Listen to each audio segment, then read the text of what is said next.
Hello friends, welcome to my YouTube channel. आज हम हमारे सिलेबस का थर्ड टॉपिक स्टार्ट करने वाले हैं, जिसका नाम है reconstitution of partnership. Reconstitution of partnership means change in the form of partnership.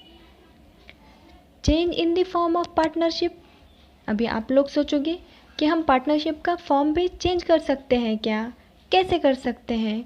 हाँ, कुछ सिचुएशंस हैं जिसमें पार्टनरशिप का फॉर्म चेंज हो सकता है। पार्टनरशिप का फॉर्म इन 3 सिचुएशंस में चेंज हो सकता है। वो 3 हैं: admission of partner, retirement of partner and death of partner.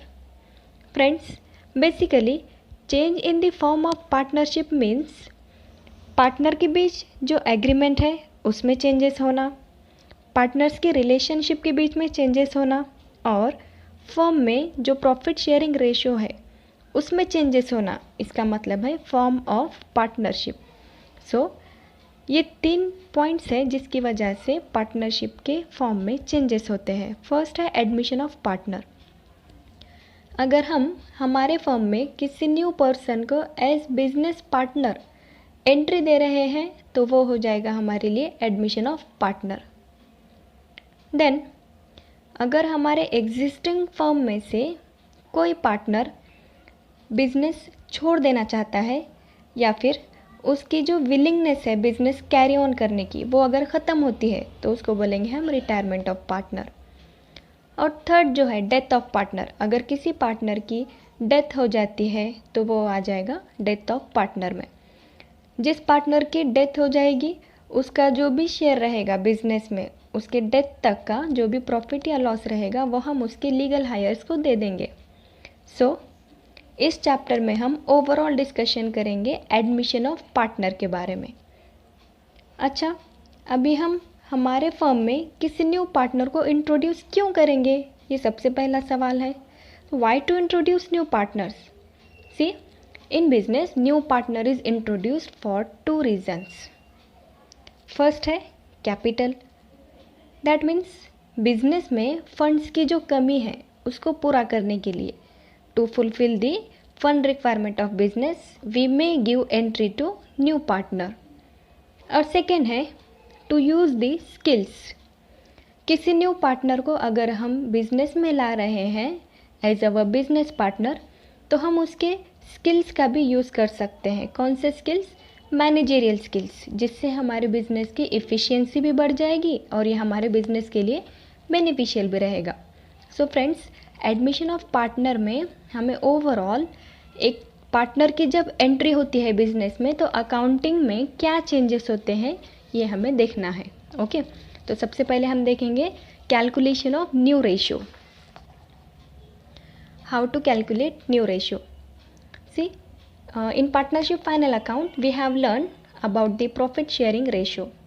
जिस रेशियो में पार्टनर्स प्रॉफिट्स और लॉसेस शेयर करते हैं उसको हम बोलते हैं प्रॉफिट शेयरिंग रेशियो। सो जब एक न्यू पार्टनर की एंट्री होती है तो हमारा जो रेशियो है वो चेंज हो जाएगा। So how to calculate new ratio? Let's learn it with one example. See here, mister X and mister Y are partners. Their profit sharing ratio is 1:1। They decided to admit Mr. Z for 1/4 share in profits and losses of the firm. Their new profit sharing ratio will be, we will have to calculate that ratio। अभी देखो friends, सबसे पहले mister x और mister Y ये 2 partners है business में जो equal partners है। उनका प्रॉफिट शेयरिंग रेशियो 1:1 है। इसका मतलब वो दोनों भी पार्टनर्स इक्वल पार्टनर्स है। अब जब वो Z को एंट्री दे रहे हैं बिजनेस में तो वो Z को क्या बोलेंगे कि you bring some amount of capital with you. Z को क्या करना होगा? अपने साथ कुछ अमाउंट ऑफ कैपिटल बिजनेस में लाना पड़ेगा। अभी किसी भी बिजनेस के स्टार्टिंग में प्रॉफिट्स ऑब्वियसली कम होते हैं, लेकिन जब वो बिजनेस एक अच्छा रेपुटेशन अर्न करता है मार्केट में, एक पॉजिटिव इमेज अर्न करता है, उसके बाद उस बिजनेस में जो प्रॉफिट्स होंगे वो डेफिनेटली ज़्यादा होंगे।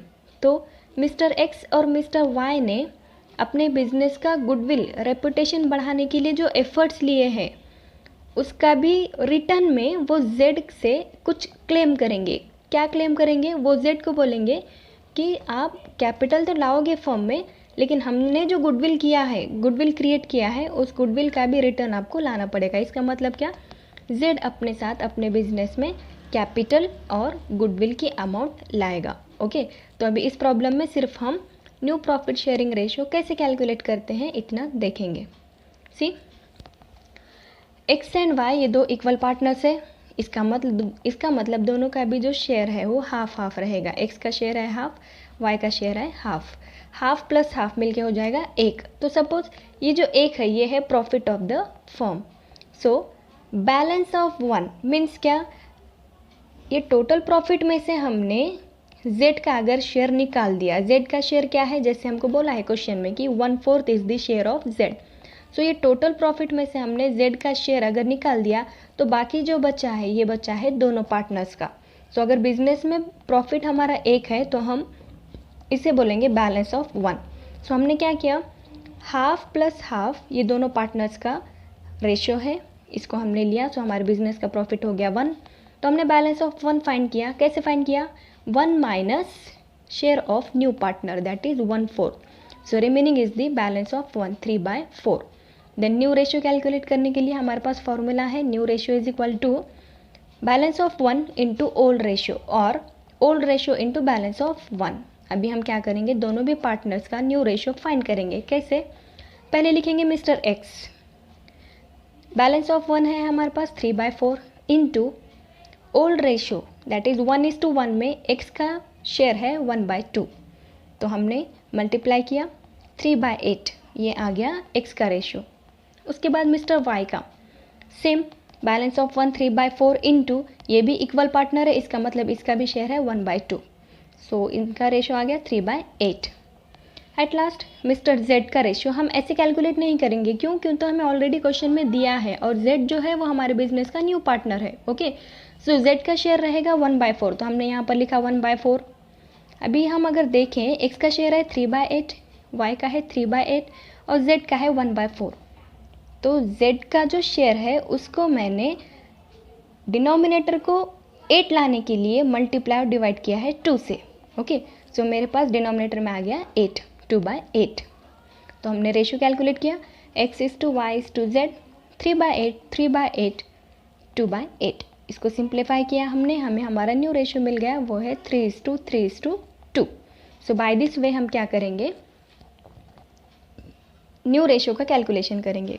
न्यू रेशियो मीन्स कब का, after the admission of partner. Okay, so अभी हम देखेंगे calculation of sacrifice ratio. Friends, sacrifice ratio means क्या है, प्रॉफिट का ऐसा पार्ट जो ओल्ड पार्टनर्स न्यू पार्टनर के एडमिशन के लिए सैक्रिफाइस कर रहे हैं।